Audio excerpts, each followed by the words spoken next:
everybody, and welcome to the Appliance Alliance podcast, episode number 5. My name is Zach Kreider. I am your host with the most equipment.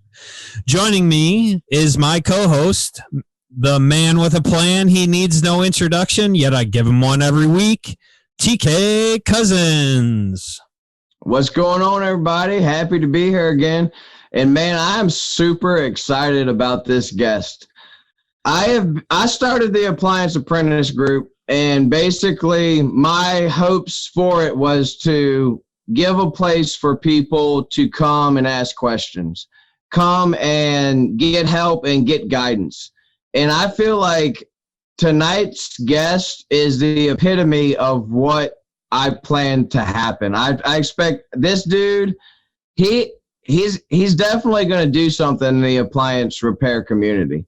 And I've just been following him, watching him. And I think the reason that I kind of link with him a little bit is because I see a lot of myself in him, and I see that, he has that same drive and that same, I'm going to get it done no matter what attitude. And he doesn't mind jumping on Facebook and telling everybody about it and being upfront about it. So with no further ado, I will introduce you to tonight's guest, Tas.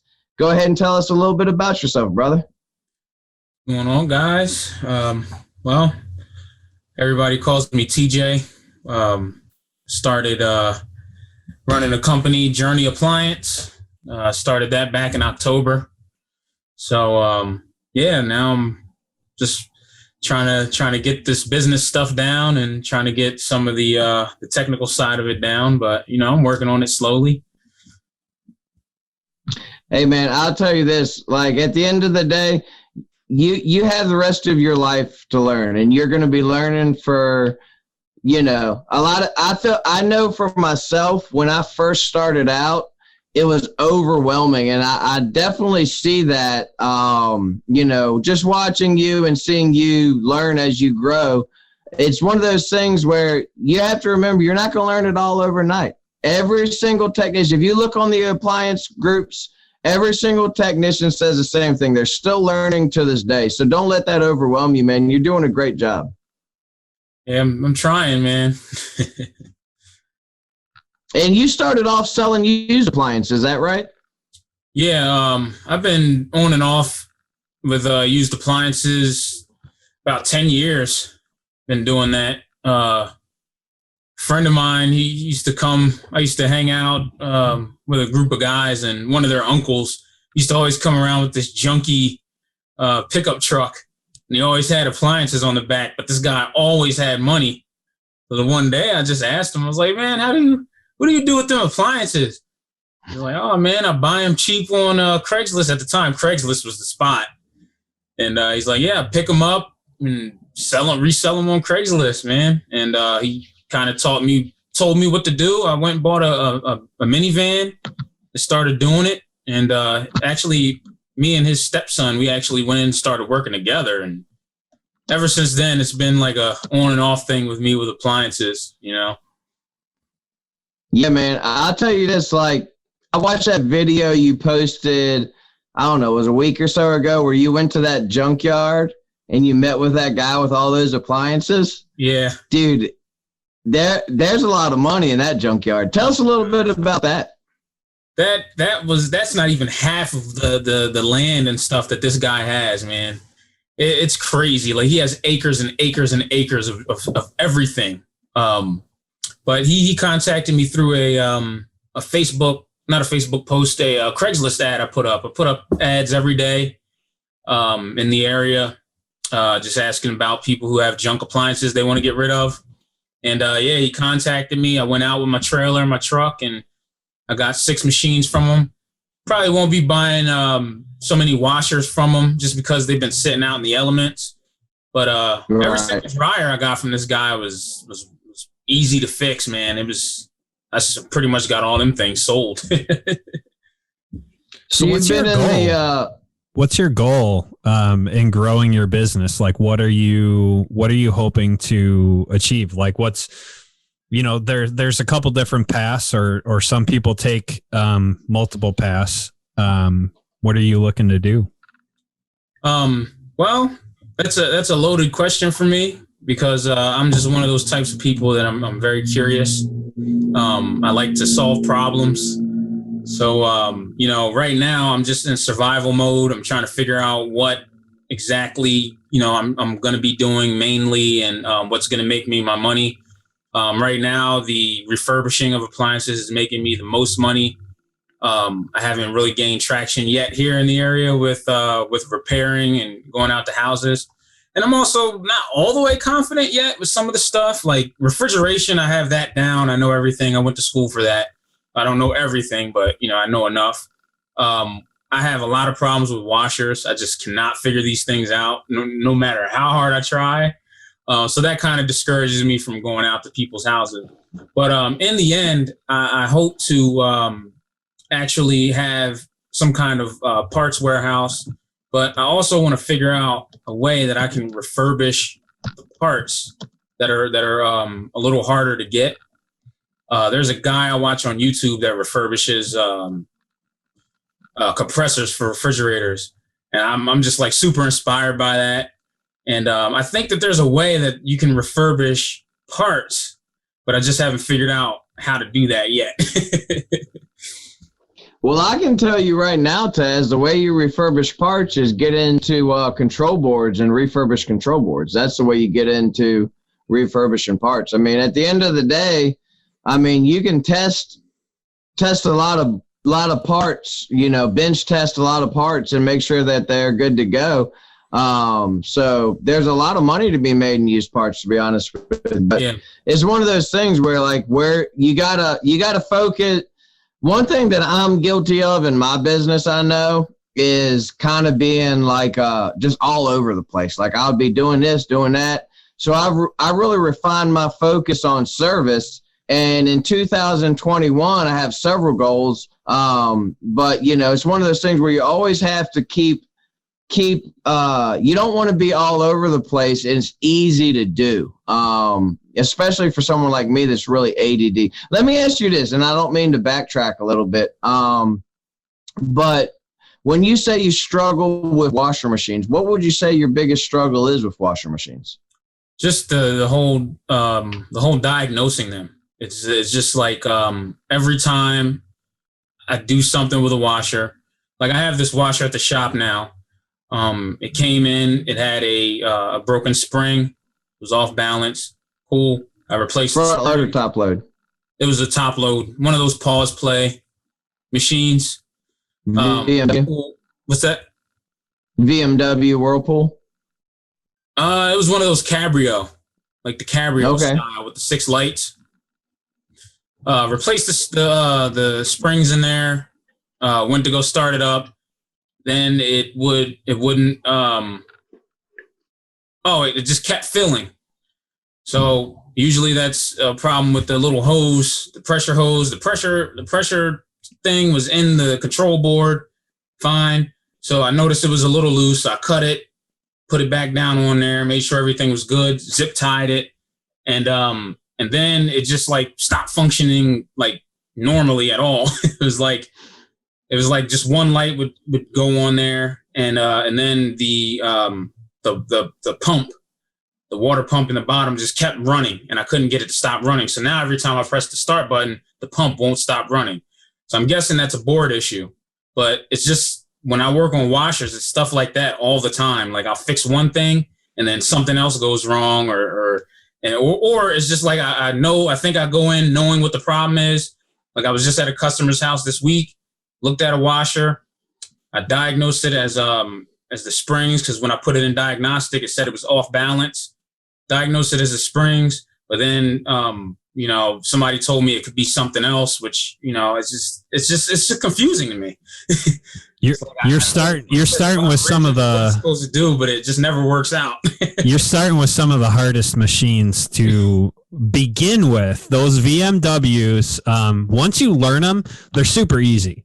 Like once you learn them, they're super easy. We call them the homeowner special because, pretty much nothing is cost effective if you're walking into a house unless you're a homeowner fixing it yourself. But those are very, they rely very heavily on diagnostic and actually putting it into diagnostic mode. And I would say you're pretty much spot on with the control board being bad, because that's where the pressure switch actually resides. It's not a separate pressure switch. It's in that control board. So have you done any other type of washers, or have you been just running into a heck of those VMWs? Those are the only ones that give me the problems, but those seem to be the only ones that I get around here. They're like the majority of the washer calls I get. Everything else is maybe 5% of the other calls I get are the direct drive, the older style ones where, you know, you can pull the front panel off and everything's right there. You know, those are probably like 5% of my calls. Everything else is those freaking those machines, man. We'll have to do a FaceTime sometime, man. I will do a FaceTime with you and mentor you a little bit on those VMWs, because I've been working on them since they came out, and I hated the heck out of them when they first came out, but now it's like they're just basic. Pull your meter out and knock it out. So I'll work with you on that. I have no problem with that. I appreciate that. I'll tell you what we should do, Zach. We should put together a little webinar on our Patreon account with VMW specialty diagnostic teachings. 100%. I like that idea. So if you're listening, we have special supporter things on our audio stream as well as our YouTube. We have a Patreon coming, and if you support us supporting the appliance industry, because that's really where that money goes. It all goes back into making this podcast and adding value to the appliance community. We'll give you a special presentation on those VMW washing machines. So Taz, I want to ask you, we're going to kind of go back on script here just for a pinch, because this is something that's super important. What's your top 3 go-to tools? You walk into a house, and if you don't have these 3 tools, I know I'm putting you on the spot, but you don't have these tools, you're just lost. Well, number 1, multimeter. I don't go anywhere without that thing. Number 2, probably my putty knife. Number 3, probably my either my 11-in-1 or my driver. Yeah. You're muted. What type of meter are you using? Because that is literally the most important tool any technician nowadays uses. I think I'm using a field piece. I don't know the actual model, but it's one of the expensive ones. With a clamp? I got it from school. Yeah.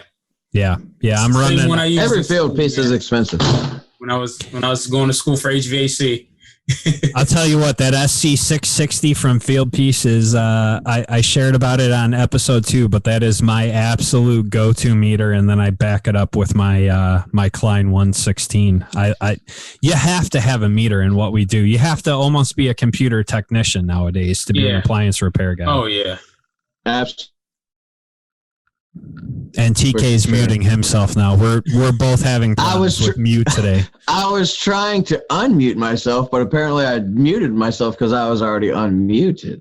But let me ask you this. Now we've already asked you about your tools. Now let's talk about brands. When you go out, is there any brands that you won't work on? I don't think I have enough experience yet to even say that I won't work on something. I'm the type of person where if you talk to me 5 years from now and I've been doing this 5 years, I'm going to say no, that there's not a brand I won't work on, because I'm just the type of person where it's like if there's something I can't figure out, like I'm going to hammer at it until I figure it out. And it genuinely like pisses me off when I can't figure something out. So the brands that I probably won't like in the future will probably be my favorite. I'll tell you what, I can see why you like him so much. That attitude, I love it. I love it. That tenacity, man. That's what you need to work in this business for sure. Yeah. You have to have a tenacity. You have to have a curiosity, because it's like just a gigantic puzzle, right? Yeah, it's like I was telling you the other day and the other week when we talked. Like I'm a nerd when it comes to this stuff. Like I love it, man. I should have been doing this years ago. But I'm happiest when I'm taking apart a machine and when I'm with my animals. So what brand gives you trouble right now besides washing machines? I mean, obviously the VM, but if I would say a specific brand, it'd probably be Samsung, just because they just seem to have extra screws in place. And I just did a Samsung dryer for a customer. Thought I had it down, and I opened it up, and I'm like, what the heck? And when I finished putting it back together, I had one screw left. I have no idea. It's not important. It's not important. It's a pocket screw. It's fine. Yeah, exactly. That's a pocket screw, man. You put that in your pocket, and at the end of the day, you say, look, I put this thing back together better than the original guy because I had a screw left. It's all good. We all do that. I just kind of threw it in my bucket and was like, all right, you're good to go, sir. You'll get to a point where you love those dryers. I would take apart a Samsung dryer over some of the new Whirlpools any day. Oh, yeah. I mean, are you talking about the front load Whirlpool where the control board is on the top? Like, yeah. Those have a lot of unnecessary screws, I think. Yeah. Over-engineered. I actually have one in my shop right now. A customer dropped off, and I got to taking it apart today, and I was just like, man, I do not have time to work on this. I got calls to do. But yeah, it wasn't simple. So where do you see the appliance industry going? I know you're kind of new to it, and you have a little bit different perspective than TK and I. Where do you kind of see things going? Well, I love tech, and I'm always paying attention to technology. Elon Musk is my freaking god. Like, he's my idol. And I honestly think that, where it's going is just going to be, everything's going to be computerized. Technicians are probably going to have to get better with controls. And it's probably going to end up to where you're walking up to a machine with your cell phone. You're going to put in whatever, you're going to get into the diagnostics of the machine. It's going to tell you, oh, this part of the computer board failed, or you need to replace this module. And you're going to go get that part. You're going to put that part in, and that's going to be it, And that's kind of why I say my end goal is to get into being a parts refurbisher, because the further along we go, it's just an inevitability that humans are going to be out of the equation, pretty much. Yeah. Well, I mean, I think the big thing you could do, Taz, and this is just my 2 cents, is you got to start learning board repair. If you want to refurbish parts, if you want to, do what you're talking about doing with that part of it, you have to learn board repair. And, at the end of the day, if you learn that, and even if you just use it in the field, that's great. But I mean, you think about all of the appliances you have that aren't worth fixing, that you can pull a board off of. If it has a bad board, fix a relay, fix a capacitor, so very simple repairs, then turn around and either flip that board or put it in stock for another one. That's a very valuable thing for all of us in the appliance industry, and something that I think that gets overlooked a lot. And it's definitely a topic of debate in the appliance community, but I'm a big supporter of it. Yeah, and I'm going to ask, are you a part of the Re-Engineers Facebook group? Have you checked out Mike Carlson's group? No, I'm not.